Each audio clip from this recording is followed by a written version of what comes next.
કે સૌરાષ્ટ્રની ધરતી એવી મહાન ભૂમિ છે. સોરઠની ધરતી માટે એમ કહેવાનું છે કે અમારા કાઠિયાવાડીમાં કોગદી તું ભૂલો પડી ભગવાન, પછી મારો મોંઘેરો થા મહેમાન તો તારું સ્વર્ગ ભૂલાવી દઉં શામળા. અખિલ બ્રહ્માંડના માલિકને કીધું છે કે નોધારાના આધાર એક દી અમારા સૌરાષ્ટ્રની માલ પર આવ, એક દી અમારા હોરઠમાં આવ. તેને જમાડવા માટે 56 ભાતના ભોજન નહીં હોય તેથી મારા બાપ અમારા ઠાકર અમે તને રાતી જારના રોટલા ઘડીને ખવડાવશું. અને હે ઠાકર અમારા ઘરની માલપા જેદી રાતી જવારના રોટલા નહીં હોય તેથી આવજે અમારા સૌરાષ્ટ્રની માલપા, અમે અમારા પેણના દીકરા ખાંડીને ખવડાવી દઈશું. પણ આ હોરઠની માલપા તને ખબર પડે હોરઠની ધરતીનો પ્રેમ અદ્ભુત તાકાત છે. સોરઠની ધરતીની જબરજસ્ત તાકાત છે. અમારે ખરેખર હું તમને અમારે ગઢવીનો છોકરો, અમારે જો અમારા ચારણ ભરવાડ રબારી આયર માલધારી અમારા બધા ધાબળિયું ભાઈઓ કહેવાય, બરાબર છે, અમારા ગોત્ર ભાઈઓ કહેવાય. અમે ઈ ચારણનો દીકરો એક ખેડૂને ત્યાં છાશ લેવા માટે ગયો, એટલે છાશ આપી અને પણ એક કળશો છાશ આપી. બોલો, એક કળશો છાશ આપી. પછી કીધું કે તું તો ગઢવીનો દીકરો છે ને, કે હા રામાયણ બોલતો છે. રામાયણ એ કે પણ રામાયણ ક્યાંથી બોલે, મારે મોડું થાય. અરે પણ કે એમ જવાતા હશે. અને ઓલા છોકરાનું બાવડું પકડ્યું ખેડૂએ, એટલે ગઢવીના છોકરાએ દોણાની માલપા ઓલી બોઘડીમાં એક કળશો છાશ દીધી હતી ને, એ બોઘડીને ગોઠણીને મૂકીને રામાયણ શરૂ કરી કે મહારાજા દશરથને હવે રહેવા દેજો ભાઈ, એને પાછું તમે કાઢ્યો. શાબાશ, ખમા બાપ ખમા.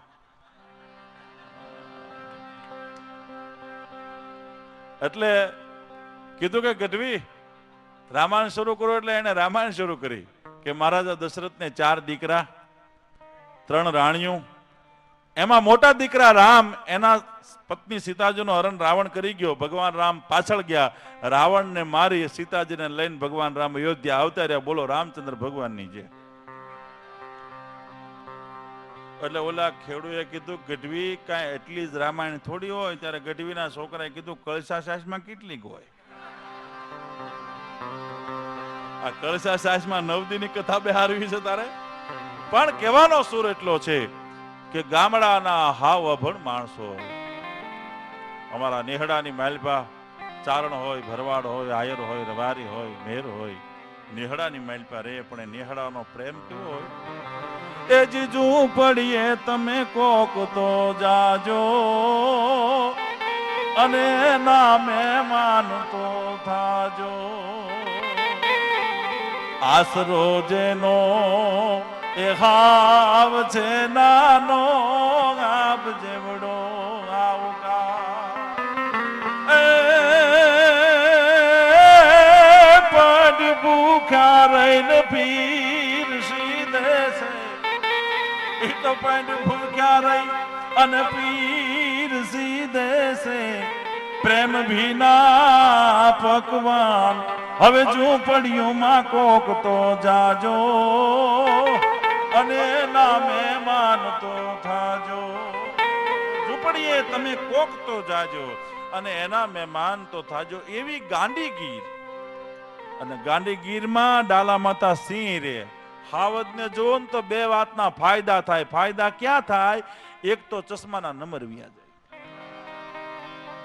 સિંહને જોઈ જાઓ, ડાલા માતા કેસરીને જોઈ જાઓ, મૃગરાજને જોઈ જાઓ, એક તો તમારા ચશ્માના નંબર વ્યા જાય. અને તુલસી શામના અડાભીડ જંગલની માલપા છોટા હાવજને તમે જોઈ જાઓ ને તો પગની કપાસ્યો વ્યુ જાય. માણા એટલો બધો દોડે, એની વાત કરવાની. એક વખત ડણક જો સાંભળી જાય તો ખબર પડે. ઈ ઝવેરચંદ મેઘાણી અને કવિ કાગ જેથી ગાંડીગીરના મહેમાન થયા હશે. અડધી રાતનો સુમાર, ખજૂરીનો નેશ, ધીરા ધીરા ધીરા ધીરા એમ કહેવાય છે કે આભા મંડળમાંથી અંધારાના ઓગ છે ધીરે ધીરે ઉતરતા આવે. અને આયા બરોબર વાતનો દોર જામ્યો. મેઘાણીના મોઢામાંથી વાતનો સાહિત્યનો ધોધ વછૂટ્યો ભાઈ. અને બરોબર રાત જામી ભાઈઓ. પણ કેવી રાત જામી! એ જી માડી એમાં, એ માડી એમાં ઓગળી રાત અંધારી, કે જેમ કાલિકા કાજળ ઘોળ્યા રે. એવી રાત જામી, ચોહલા પડી જાય એવી. અને એમાં બરોબર ભેહું કણકવા માંડ્યું. ભેહું એટલે સામાન્ય બેહ નથી, એક હટી અને પહાડને ધીક મારે તો પહાડના બે ભાગ કરી નાખે, અને દેવી પૂજકનો દીકરો હરગવાના સિંગના બે ભાગ કરી નાખે. એમ જો હાવજની સામે હટી હોય ને તો હાવજના બે ભાગ કરી નાખે. આવી ભેંસ ટલ્લા લેખનથી ગધોડા બેચ પાડકા ડગાવે ટોકું અને ઝાડકા ઉખેડે મેળે ટલ્લા સ જોરાણ. આવી ભેહું એમ કહેવાય છે કણકવા માંડ્યો ને ડાણક આવી કે હાવજ આવ્યો. પણ વાત જ્યાં સાંભળે મેઘાણીના હાથમાં રામભાઈ દૂધની ત્રાહળી હતી ને મેઘાણીના હાથમાં ઝલકા વડે સિંહ આવ્યો. મેઘાણી મૂંઝાવાની જરૂર નથી, અમારા જુવાનિયા પાછળ જાય છે ને અને હાવજને ભગાડી મોકશે. અને એ વખતે એમ કહેવાય છે કે વિષય જુવાનિયા પાછા વ્યાવ્યા, હાવજે ડણક દીધી. પણ હીરબાઈ નામની જે દીકરી હતી ઈ પોતાની વાછડીને ઉછેરીને મોટી કરી હતી, એની પાછળ ગઈ ચકર ચકર ચકર ચકર ચકર લાકડી ફરવા માંડી અને નીકળી ભાઈઓ એ માડી દેવસુર ઘાંઘણિયાની દીકરી અને ચારણ કુળમાં મેજાળી તું નીકળી રે, ધન ધન મોગલ તારા ધામની રે, એ ધન ધન મોગલ તારા ધામની રે. અને આપો છો એ પ્રજા તમામને રે, ધન ધન મોગલ તારા ધામની. એમ કહેવાય છે કે ઓખાના પાદરની માઇલ આમ કરીને આમ બરોબર એમ કહેવાય છે બે હાથ ભેગા કરે તો કડીના એમ કહેવાય છે કોટ કાંગરાને હલબલાવી નાખે. આટલી જે ત્રેવડ છે ઈ કુળની દીકરી, ચારની દીકરી ભાઈ હાથની માઇલ પર લાકડી લઈ અને દોડી હાવજની પાછળ. મેઘાણી કીધું આ કોણ જાય છે? કે આ હીરબાઈ જાય છે. કેમ કે એની ઉછરેલી વાછરી હતી, આંગળીઓ કરડાવીને ઉછરેલી વાછરી હતી, એનું રક્ષણ કરવા માટે જાય છે. હવે હમણાં હાવજના મોઢામાંથી વાછડી મુકાવી દેશે. હાવજે વાછડી તો જાલી લીધેલી, હાવજ વાછડીને મોઢામાં લઈને જતો હતો. 15 જુવાનિયા પાછા આવ્યા હતા અને એ દીકરી ગઈ.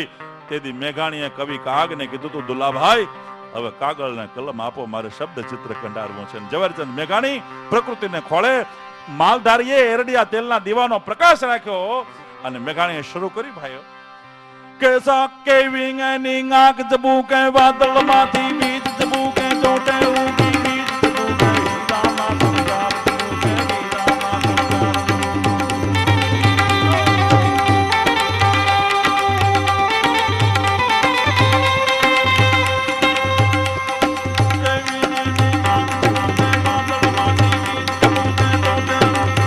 જબુકે હીરામાં સંગાર જબુકે ટગમગની બેજોત જબુકે ધામે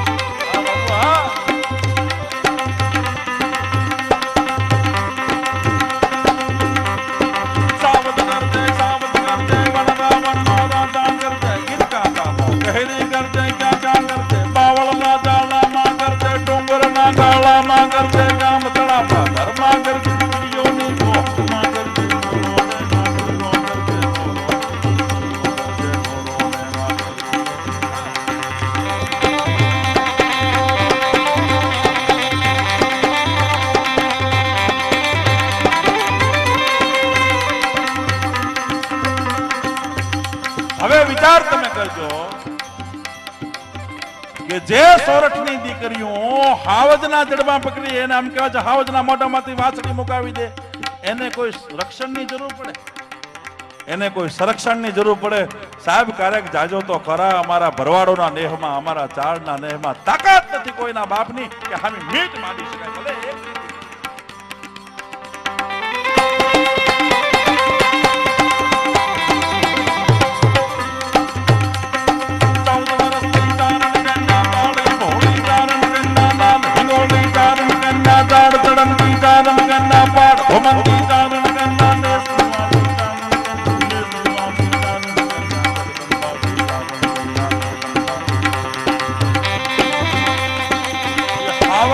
મોઢાની માઇલ પર વાસળી પકડેલી હતી. લાકડીનો ઘા કર્યો, હાવજના ખોપરા માથે લાકડી લાગી અને હાવજનું જડબું ફાટ્યું. વાસળી ઠેકી નીકળી બહોળ બહોળ કરી અને હાથ કર્યા ને આગલા ડાબા વાસળીએ ચારની દીકરી માથે મૂક્યા. તેની દીકરી ચામુંડા જેમ રણક્ષેત્રની માલપા હજારોના રક્તથી રંગાઈને જેમ ઊભી હોય તેથી ચામુંડાનો સ્વરૂપ લાગે.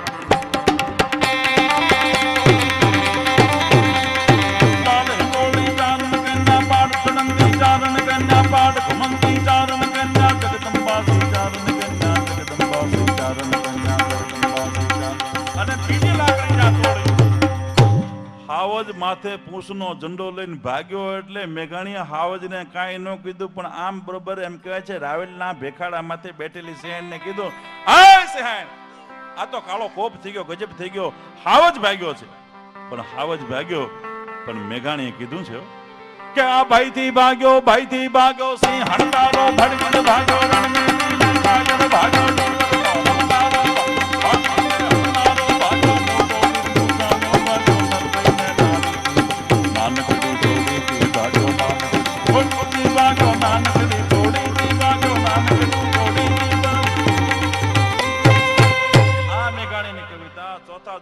પાઠ્યપુસ્તકમાં આવતી હતી. ચોથા ધોરણના પાઠ્યપુસ્તકમાંથી કવિતા કાઢી નાખવામાં આવી. શું કામ? માસ્તરને ગાતા નહોતી આવડતી.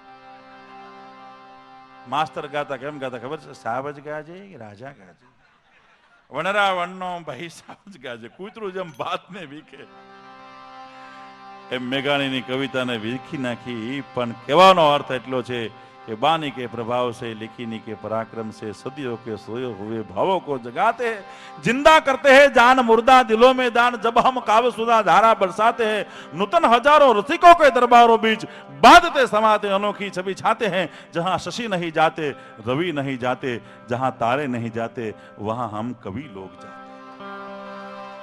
આ સ્ટેજ એટલું પવિત્ર સ્ટેજ છે. હું બધાને વિનંતી કરું છું કે આ સ્ટેજ ઉપર કોઈ દી હલકી વાત ન થવા દેતા, કોઈ દી હલકું સાહિત્ય ન રજૂ થવા દેતા. સાહેબ આટલું પવિત્ર આ સ્ટેજ છે અને ભજન સંતવાણી જ થવી જોઈએ. હું વિનંતી કરું, મને મારી છાતી ગજગજ ફૂલાય છે કે અમારા પંથકનું જેને ગૌરવ વધાર્યું એ શૈલેષ મહારાજને લાખ લાખ સલામ છે. મારાથી નાનો છે અને મારા મામાનો દીકરો થાય છે સંબંધમાં. બટુક બાપુ સાથે મેં પ્રોગ્રામ કર્યા પણ બટુક બાપુના વારસાને પૂરો જાળવ્યો છે માણસે. તમે વિચાર કરજો, બટુક બાપુ કહેતા કે કદાચ ન સાંભળે ને તો માન પર આ સ્ટેજ થી હેઠું ઉતરી જવું, પણ કોઈ દી એમ કહેવાય છે કે સંસ્કારથી કોઈ દી હેઠું ન ઉતરવું. અને મેં પણ એ નક્કી કર્યું છે કે તમે જેથી વાતો ન સાંભળો ને તેથી સ્ટેજ થી હેઠું ઉતરી જવું માનભેર, પણ કોઈ દી હલકી વાતો આ સ્ટેજ માથે કરાય નહીં. હલકી વાતો કરી તો પાપ લાગે ભલા માણસ. ભારતી ભૌમ ને વંદુ તન યા વળી, ધન્ય હો ધન્ય સૌરાષ્ટ્ર ધરતી. એટલા માટે અહીંયા સંતો બેઠા છે. વિનંતી કરું અમારા શૈલેષ મહારાજને જોરદાર તાળીઓના ગરગાટથી વધાવી. શૈલેષ મહારાજ, શૈલેષભાઈ મહારાજ.